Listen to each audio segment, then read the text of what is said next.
Taylor Swift and Matt Healy, who is an English singer, have reportedly called time on their relationship. But given Swift's Swift relationship history, it is unlikely that she is done with UK men because they seem to be her number one predilection. OK. Well, she joins a host of other American women who have fallen for British men. So today we're asking, what is it that makes UK gents so resistible?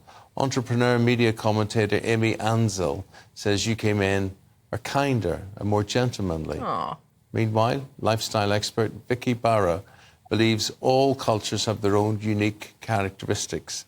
And I think that's true. Ladies, good morning to you. Good morning. But Vicky, I think that's very true. And I think when people say British men, they often just mean English men. Oh, here we go. True. That is true. Jamie Dornan. Hello. No, but I think you're more likely to find that it's an English man type thing, because I think Jamie Dornan, and I know Jamie very well, is Irish through and through. I don't think he'd be the same as Hugh Grant, for instance. No, yeah, you're right. The Hugh Grant yes, thing I'm is... right, as usual. Yes, thank you for acknowledging As you were. that. Yeah. So, for instance, Vicky, I mean, can you tell that I'm different than someone who's English? Well, I think that you've got your own unique accent, which is incredible in its own way. I do feel that British people with that accent do have this charm about them, especially really quintessential English men. Posh boys. But that's a posh voice, yeah. I love a posh boy accent. It does give you... Well, for me, it gives me some kind of familiarity. And I guess, especially for American women, maybe they associate it with finding their own Prince Charming. Oh, well, let's find out, Amy. Is that what it was? You saw dollar signs and a fairy castle when you heard an English accent? Well, actually, it was a Scottish accent. Ah, there we go. Dispelling the myths. I remember about 16 years ago, I was in New York dating American men, many New Yorkers, and they were very brash and cocky, and they had this inflated sense of self. And I would compare those men to, like, Gaston from Beauty and the Beast, pounding his chest. Whereas the British men that I met when I moved to the UK, and actually I worked for an airline called EOS Airlines that just catered to British and American people because obviously they just flew New York, London. So I always saw it on the flights. I was a flight attendant at the time. And I remember meeting my husband, and he was the complete opposite of the men I was dating in New York. He was gentlemanly and charming and chivalrous and kind, polite, more like the Prince Charming from Disney.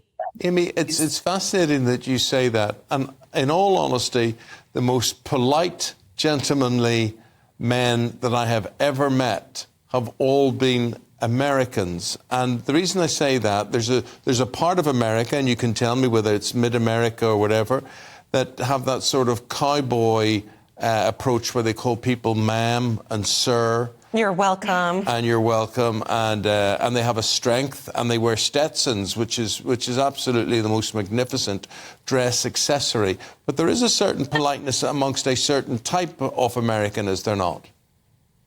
Well, I think you're talking about Southern men, Southern charm, or even those from the West. I personally am from the East Coast. I'm from New York, so that was my experience. And I also then moved to LA at one point in my life. Same thing, these sort of smarmy, overly confident, brash men. So I think you're right, Eamon. The men in the South and the West are more like that. But overall, I would choose a Brit over American men any day, including men. You're part of the group.